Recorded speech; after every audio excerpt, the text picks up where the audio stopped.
Behind the cool suits and Marvin Gaye's legendary soundtrack lies a blaxploitation film so misunderstood it was labeled one of the worst movies ever made, yet became a cult classic that influenced Marvel superheroes and launched careers while hiding bizarre production secrets that would make even Mr. T himself raise an eyebrow. Fact 1. The original Mr. T predated the famous TV star. Long before Lawrence Turode became a household name as the mohawked gold chain-wearing Mr. T on the A-Team, there was already a completely different Mr. T making waves in Hollywood. In 1972, accomplished stage and television actor Robert Hooks stepped into the role of the original Mr. T in the blaxploitation film Trouble Man, playing a smooth-talking private detective and problem solver who operated out of a pool hall in south-central Los Angeles. This Mr. T was the polar opposite of what audiences would later come to expect from the name. While the later famous Mr. T was known for his tough guy persona, distinctive appearance, and catchphrases like, "I pity the fool." Robert Hooks' Mr. T was all about understated cool and sophisticated style. He wore expensive Italian suits, drove a brand new Lincoln Continental every year, and carried himself with the kind of effortless swagger that made him seem untouchable, even when surrounded by danger. The character's full name in the film was actually Mr. Trouble, with the T serving as shorthand for his reputation as someone who could handle any difficult situation that came his way. Unlike the later Mr. T, who relied on brute strength and intimidation, this original version was more of a thinking man's action hero who used his intelligence, street smarts, and connections on both sides of the law to navigate the criminal underworld of Los Angeles. What makes this coincidence even more interesting is that Robert Hooks had already established himself as a serious dramatic actor long before Trouble Man. He had co-founded the influential Negro Ensemble Company and was known for his work on Broadway and in groundbreaking television shows. When Lawrence Turode eventually adopted the Mr. T persona in the early 1980s, he was unknowingly following in the footsteps of this earlier, completely different interpretation of the same memorable moniker. Fact 2. Hogan's Heroes star made his directing debut. Ivan Dixon made one of the most dramatic career pivots in Hollywood history when he walked away from steady television success to take a major creative risk behind the camera. For 5 years, from 1965 to 1970, Dixon had played Staff Sergeant James Kinchlow on the hit CBS sitcom Hogan's Heroes, where he was known as Kinch, the communications specialist and German translator who served as Colonel Hogan's right-hand man in the prisoner of war camp comedy. What made Dixon's departure from Hogan's Heroes particularly unusual was that he left the show before its final season ended, making him the only main cast member not to stay for the entire run of the series. Dixon had grown increasingly frustrated with the limited scope of his role and was eager to explore more substantial creative opportunities, particularly in directing. His decision would later become one he partially regretted, as he admitted in interviews that if he had known the show would only run one more season after his departure, he might have stayed to see it through to the end. The transition from acting in a lighthearted sitcom about World War II prisoners to directing a gritty blaxploitation crime thriller set in the streets of Los Angeles represented a complete creative 180 for Dixon. However, his years working in television had given him valuable experience, understanding how productions operated from the inside, and he had already begun directing episodes of various TV shows while still acting on Hogan's Heroes. Trouble Man became the perfect vehicle for Dixon to prove himself as a filmmaker who could handle serious dramatic material. The film allowed him to explore themes of urban crime, racial tensions, and social justice that were far removed from the camp comedy that had made him famous, and it established him as a director capable of bringing both style and substance to complex stories about African American experiences. Fact 3. Marvin Gaye's only film score was created with a Moog. In an unexpected twist of musical friendship, Marvin Gaye's groundbreaking soundtrack for Trouble Man was shaped by a cutting-edge instrument that came as a gift from fellow Motown legend Stevie Wonder. The Moog synthesizer that Wonder gave to Gaye became a crucial element in creating the film's distinctive sound, marking the only time in Gaye's entire career that he would compose music specifically for a movie. This soundtrack project represented a major creative departure for Gaye, who was riding high on the massive success of his 1971 masterpiece What's Going On.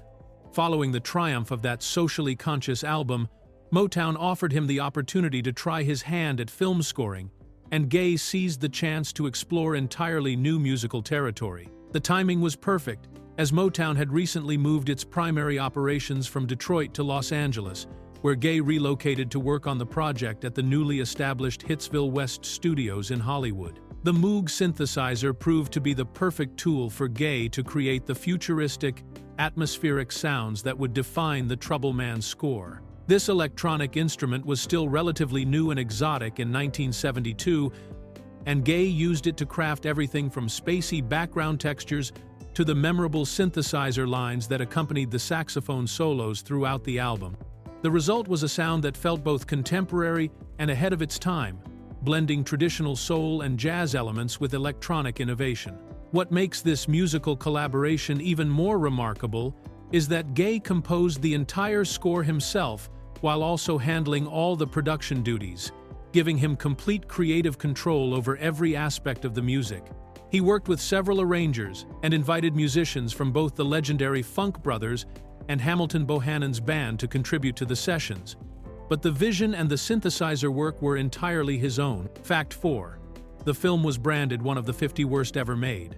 In one of the most puzzling critical assessments in film history, Trouble Man found itself lumped together with some of cinema's most notorious disasters in Harry Medved's 1978 book, The 50 Worst Films of All Time and How They Got That Way.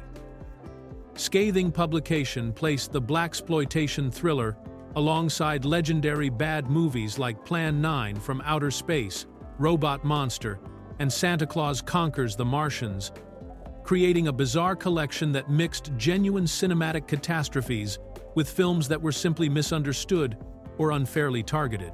What made Medved's inclusion of Trouble Man particularly strange was that the book's authors later admitted they weren't necessarily selecting the actual worst films ever made, but rather were choosing representative examples from genres that critics traditionally looked down upon.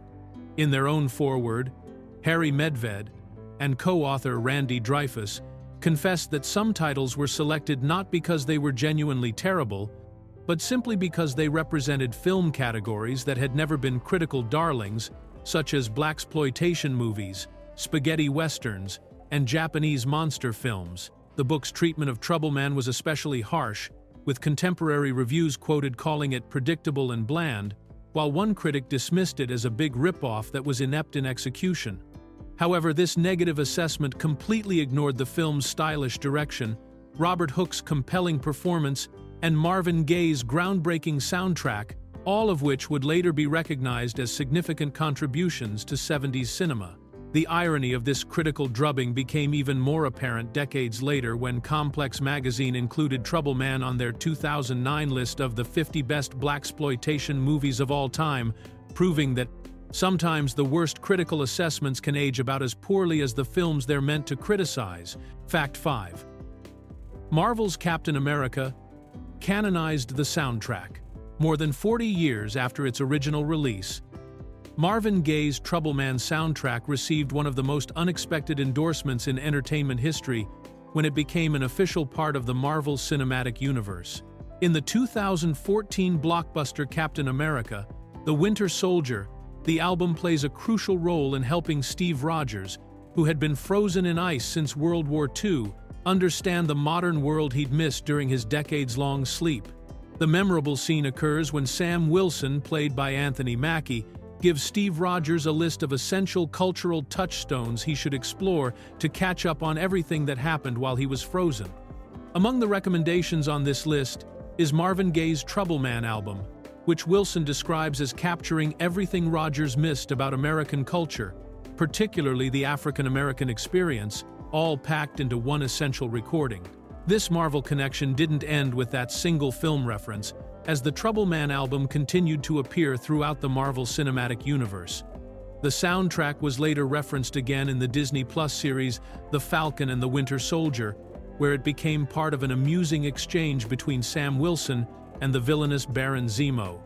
In one particularly memorable scene, Zemo enthusiastically praises the album, calling it a masterpiece that is complete and comprehensive in capturing the African American experience. Much to Wilson's surprise and amusement, what made this Marvel endorsement especially meaningful was the timing of one particular episode, which aired on Marvin Gaye's birthday, turning the reference into an unintentional tribute to the legendary musician. The fact that a 1972 blaxploitation soundtrack became required listening for one of America's most iconic fictional superheroes demonstrates just how deeply Gaye's music had penetrated popular culture, transforming a once-overlooked film score into an officially recognized piece of American cultural heritage. Fact 6. Robert Hooks founded a revolutionary theater company. While Robert Hooks was building his reputation as a cool, collected action hero on screen, he was simultaneously making history behind the scenes as one of the most influential figures in American theater. In 1967, just 5 years before Trouble Man hit theaters, Hooks co-founded the Negro Ensemble Company alongside playwright Douglas Turner Ward and theater producer Gerald Crone, creating what would become the most important black theater organization in the United States.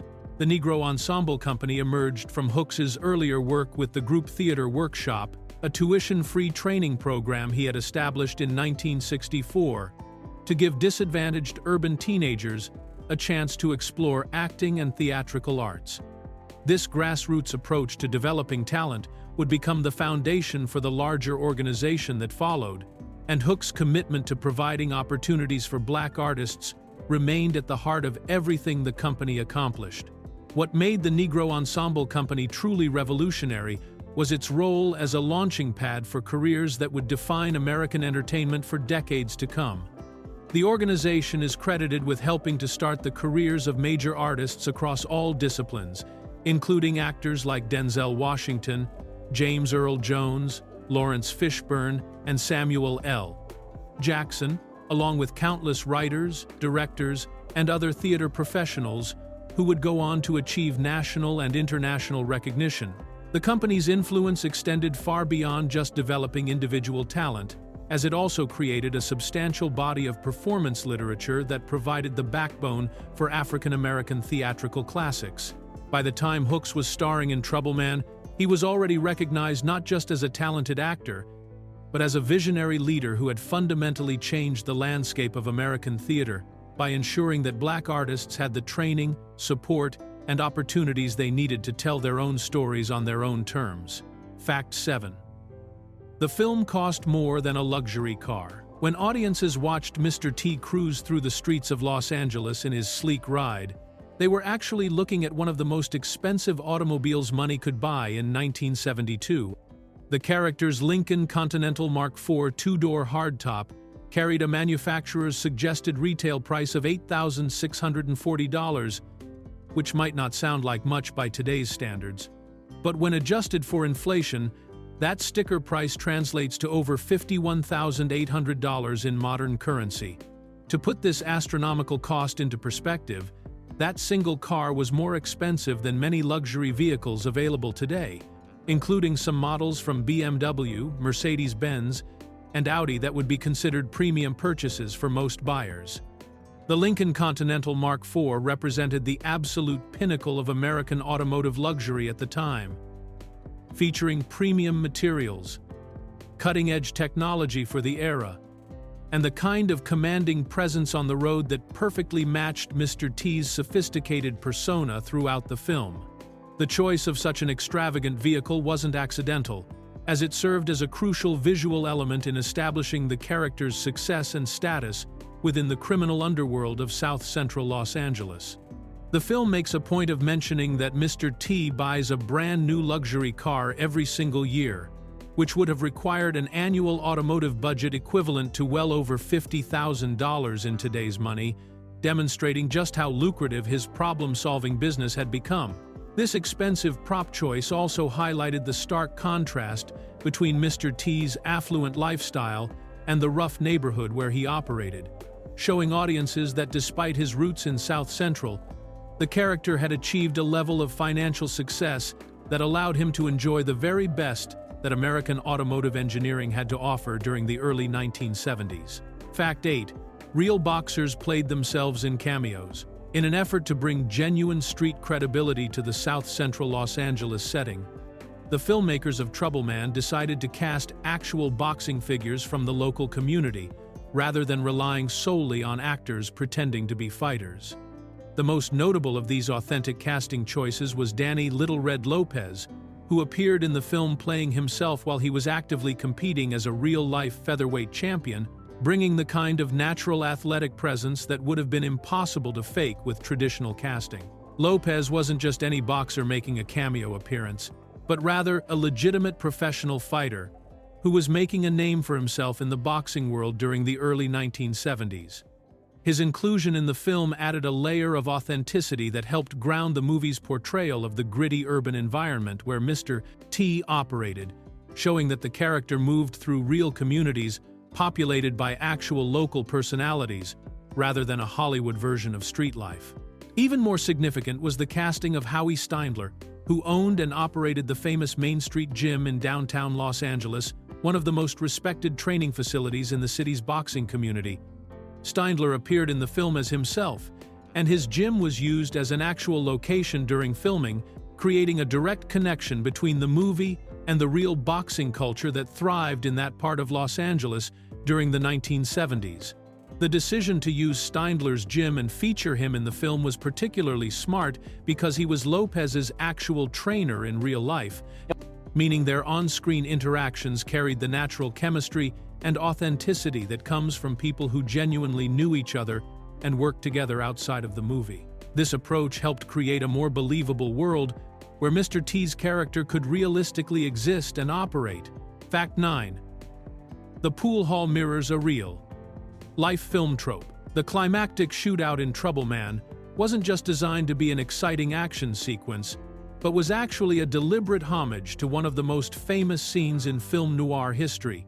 The final confrontation between Mr. T and Pete Cockrell takes place in a room filled with mirrors, creating a visually stunning sequence that was specifically crafted to echo the legendary Hall of Mirrors seen from the 1948 Orson Welles classic, The Lady from Shanghai. In that earlier film, Welles had created one of cinema's most memorable and influential sequences when his characters engaged in a deadly game of cat and mouse among countless reflective surfaces, with the mirrors creating confusion about who was real and who was just a reflection. The scene became so iconic that it influenced countless filmmakers over the decades, establishing the mirror-filled shootout as a recognizable visual motif that could add psychological depth and visual complexity to any confrontation. The filmmakers behind Trouble Man understood that borrowing this technique would elevate their blaxploitation thriller beyond the typical genre expectations, giving it a connection to the sophisticated visual storytelling traditions of classic Hollywood cinema. By placing their final showdown in a similar environment of reflective surfaces, they were able to create the same sense of disorientation and visual confusion that made the original sequence so effective. This conscious decision to reference The Lady from Shanghai also demonstrated the filmmakers' respect for cinema history and their desire to create something that would work both as straightforward entertainment and as a thoughtful piece of filmmaking. The mirror sequence allowed them to transform what could have been a simple gunfight into something more psychologically complex, where the characters had to navigate not just physical danger, but also the mental challenge of distinguishing reality from reflection in a life-or-death situation. Fact 10. The world premiere was a charity event. When Trouble Man made its debut in New York on October 31, 1972, moviegoers weren't just attending a regular film premiere but were actually participating in a charitable fundraising event that perfectly reflected Robert Hooke's commitment to supporting Black artists and theatrical organizations. The world premiere was specifically organized as a benefit performance for the Negro Ensemble Company, the groundbreaking theater organization that Hooks had co-founded just 5 years earlier. This decision to turn the film's launch into a fundraising opportunity demonstrated how Hooks seamlessly blended his commercial entertainment career with his dedication to social activism and community building.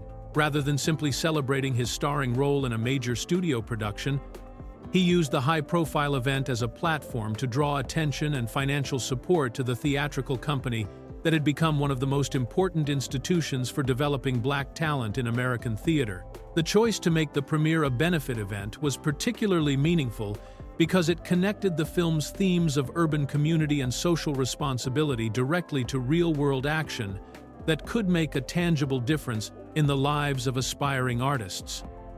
Audience members who came to see Hooks' latest movie role were simultaneously contributing to an organization that was actively working to create more opportunities for black performers, writers, and directors in the entertainment industry. This approach to the premiere also highlighted the interconnected nature of Hooks' various professional endeavors, showing how his success in Hollywood films like Trouble Man could be leveraged to support his more socially conscious work in theater. By using his star power to benefit the Negro Ensemble Company, Hooks demonstrated that entertainment and activism didn't have to be separate pursuits, but could work together to create positive change in the industry and the community. Fact 11. Marvin Gaye recorded 5 different versions of the title track. Marvin Gaye's perfectionist approach to the Trouble Man soundtrack led him to create an unprecedented 5 different versions of the film's title song, each one crafted for a specific purpose and showcasing different aspects of his remarkable vocal abilities. This wasn't simply a case of recording multiple takes to get the best performance, but rather a deliberate artistic decision to explore every possible way the song could serve both the film and the accompanying album. The most technically impressive of these versions was the alternate vocal arrangement that Gaye created specifically for the movie's opening sequence.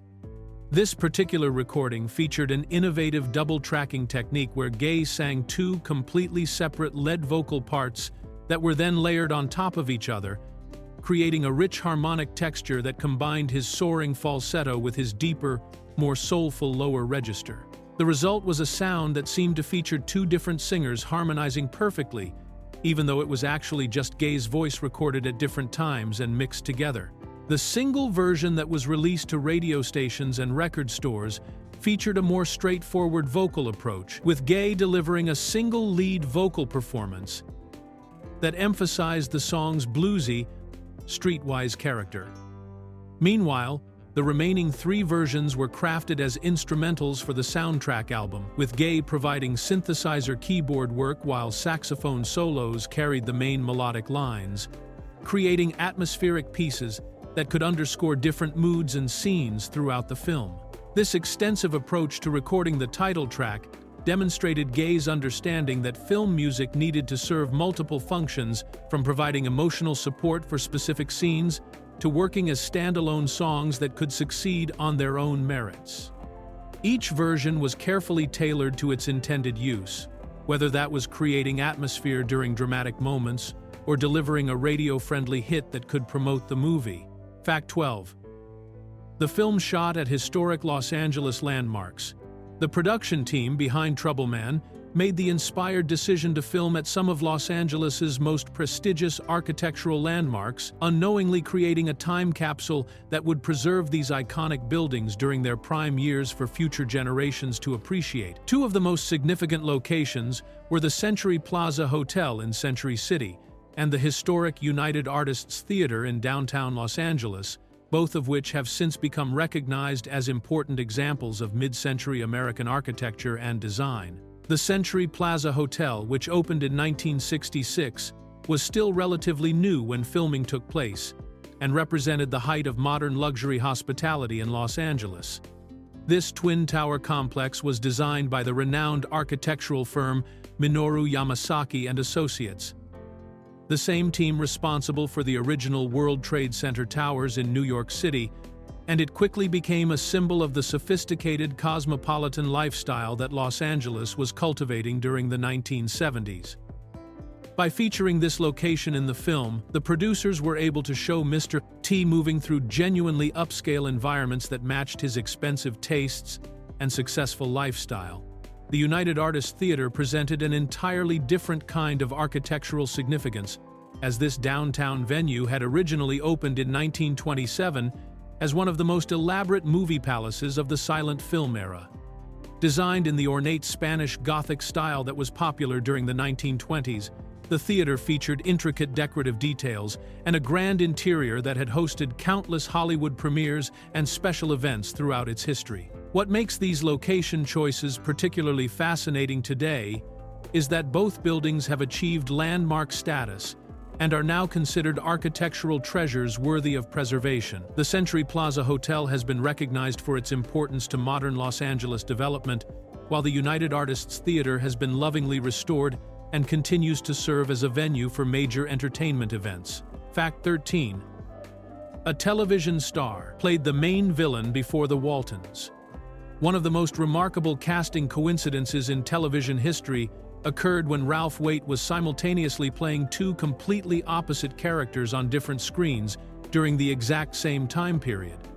While audiences were watching Waite portray the corrupt and dangerous Pete Cockrell in Trouble Man, he was also appearing in living rooms across America as the beloved patriarch John Walton Sr.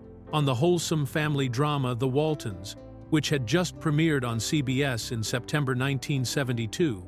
The timing of these two very different roles created a fascinating contrast that would have been almost impossible to plan deliberately. In Trouble Man, Waite played a ruthless criminal who partners with gangsters, frames innocent people for murder, and ultimately meets his end in the film's violent climax. Meanwhile, on The Waltons, he was portraying one of television's most respected father figures, a man who guided his Depression-era family through hardships with wisdom, compassion, and unwavering moral principles. This dual-role situation meant that viewers could potentially watch Waite as the villainous Pete Cockrell in movie theaters during the day, and then see him as the gentle, caring John Walton on their television sets that very same evening. The stark difference between these characters showcased Waite's impressive range as an actor, demonstrating that he could convincingly portray both a dangerous criminal and a loving family man with equal skill and authenticity. What made this casting even more interesting was that The Waltons would go on to become one of the longest-running and most beloved family shows in television history, airing for 9 seasons and making Waite a household name. However, his brief but memorable turn as the scheming Pete Cockrell in Trouble Man showed audiences a completely different side of his acting abilities, proving that even the most wholesome television fathers could be convincingly menacing when the role demanded it. Fact 14. The soundtrack outlived its source material.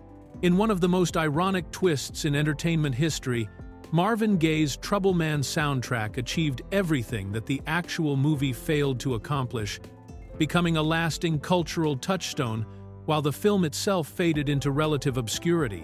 While Trouble Man struggled at the box office and received harsh criticism from reviewers, Gaye's musical contribution climbed all the way to number 12 on the Billboard 200 chart and established itself as one of the most influential soundtracks of the 1970s. The commercial success of the soundtrack was particularly impressive, considering that it was released in December 1972, during a highly competitive period for music releases. The album's strong performance proved that audiences could appreciate Gaye's innovative blend of soul, jazz, and electronic elements, even if they weren't interested in seeing the movie that inspired it, and the title track became a top 10 hit on both the pop and rhythm and blues charts.